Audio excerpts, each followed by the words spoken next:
نضع قليلا من الماء. الحقيقة أننا سوف نقوم بفعل يسمى باماغي يعني أننا سنذيب الشمع داخل وعاء. هذا الوعاء سوف نضعه في وعاء آخر يحتوي على الماء. هذا الوعاء الذي سنضع فيه الشمع، نضع الكمية التي نريد أن نستعملها. سوف لن أضع الكثير لأن وعائي صغير الحجم كما رأيت.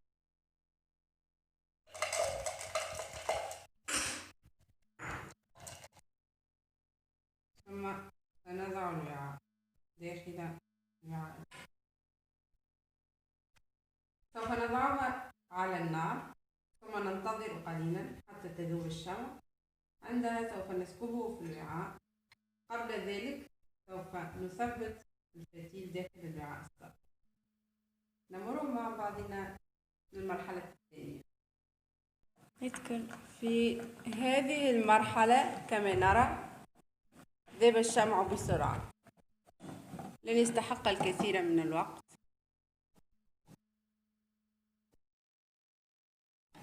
سوف يذوب، نتركه حتى يذوب تماما. طبعا نستعمل منشفة لحمل الوعاء وننتبه كثيرا لأن الشمع سخن. آخذ أعواد الكرتون وأعواد الأسنان حتى أثبت به الفتيل،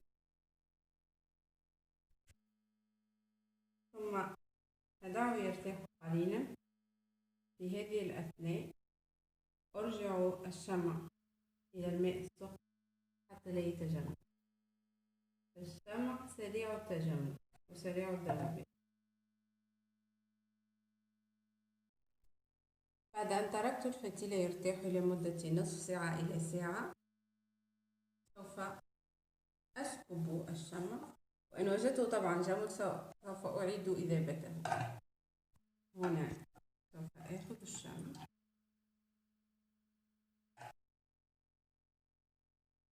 وأسكب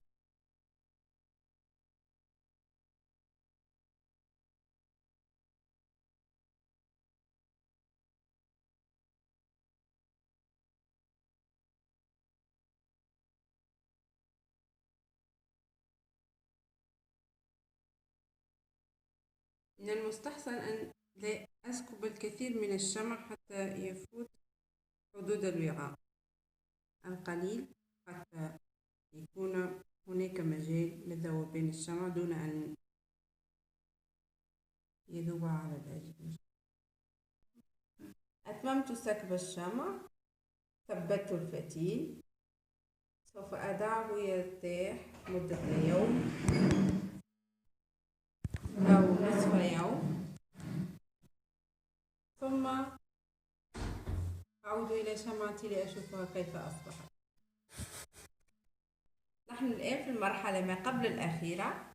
سكبنا الشمع، ثبتنا الفتيل، وضعنا الأعواد حتى نزيد من ثبات الفتيل. أهم شيء، أهم نصيحة، أننا لا نحرك الوعاء، نضعه هكذا نصف يوم أو يوما كامل، ثم بعد ذلك نعود لنرى كيف أصبح شكل الشمع.